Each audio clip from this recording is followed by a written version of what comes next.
नमस्ते प्यारे बच्चों। तो आज मैं आप लोगों को फिर से बिहार बोर्ड के द्वारा जो मॉडल पेपर नेट पर दिया जाता है ना, उसी से क्वेश्चन ले रहा हूं और उसका सॉल्यूशन आपको दूंगा।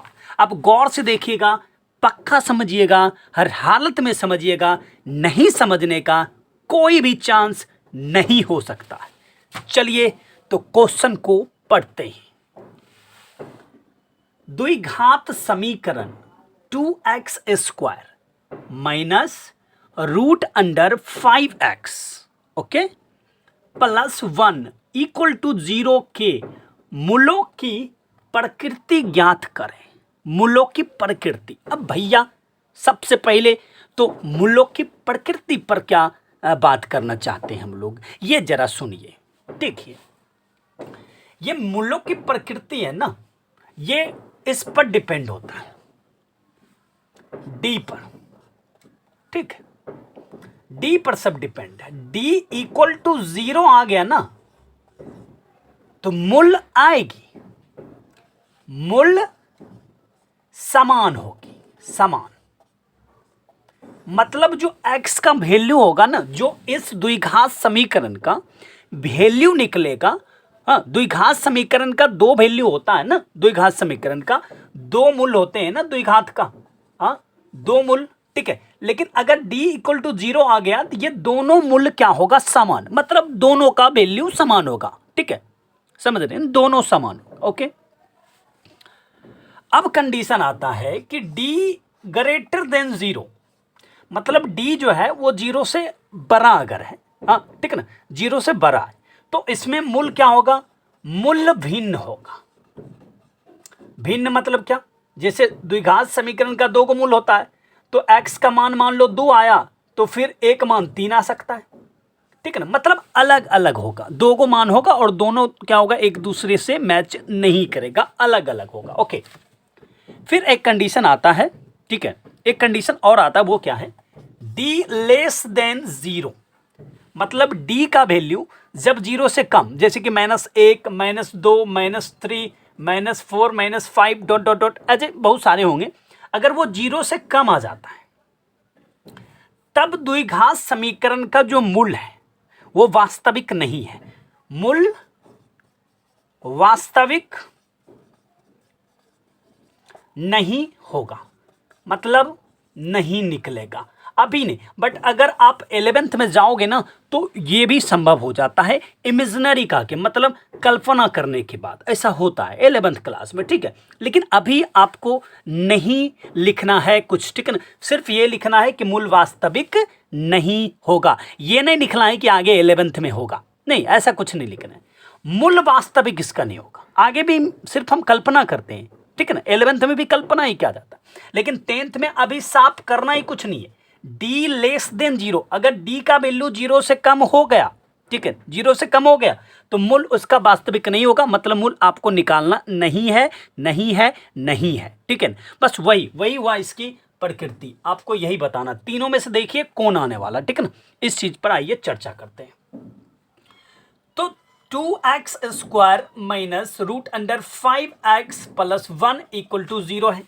ये आपका द्विघात समीकरण है और इसी द्विघात समीकरण का प्रकृति को जांच करना है। ठीक है, तो पहले स्ट्रक्चर पर लाओ, देखो ये द्विघात समीकरण के ट्रैक पर है या नहीं है। ठीक है, तो वो ट्रैक क्या है, ax² plus bx plus c equal to 0, जहां a does not equal to 0, जहां a does not equal to 0। अब देखो, a के जगह पर क्या है भैया 2, b के जगह पर क्या है भैया रूट अंडर 5, बट माइनस में है। ठीक है ना, माइनस रूट अंडर 5। ओके, और c इक्वल टू क्या है भैया 1, यहां देखो c के जगह पर है 1।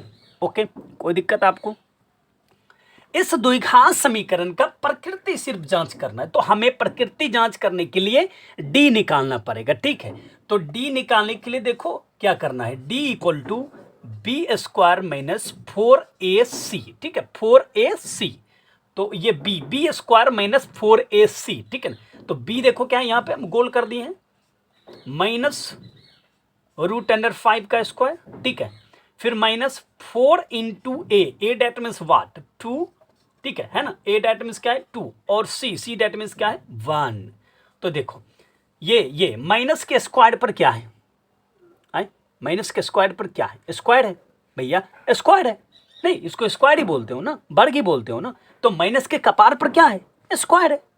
मतलब अगर माइनस इंटू माइनस लिखेंगे तो क्या होगा, प्लस होगा, तो ये तो प्लस हो जाएगा। और रूट अंडर 5 का स्क्वायर है, तो ये रूट अंडर 5 का स्क्वायर है ना, तो ये स्क्वायर और रूट कैंसिल होगा, तो मीन्स 5 मिल जाएगा।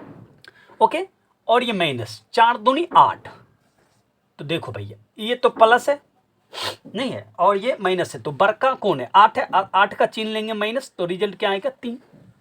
बात समझ रहे हैं ना, एकदम एग्जैक्टली गौर से। नहीं समझते हैं तो बोलिए ना कमेंट करके, हम तरीका अपनाएंगे ना, आपको मैथ समझाएंगे ना, नहीं समझाएंगे फिर पढ़ाएंगे क्यों भाई, बोलिए बोलिए हैं समझे। हाँ, तो रिजल्ट क्या आया, डी लेस देन 0 आ गया। रिजल्ट क्या मिला, डी लेस देन 0, मतलब डी जो निकला वो 0 से कम है, तो अतः मूल वास्तविक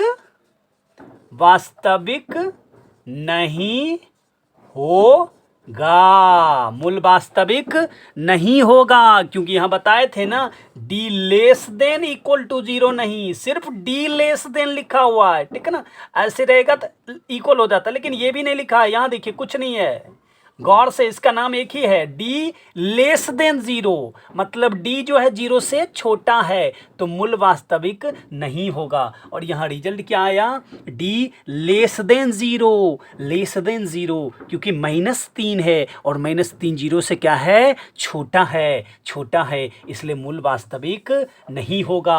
और यही क्वेश्चन में आपसे पूछा जा रहा था कि मूल की प्रकृति बताए, है ना।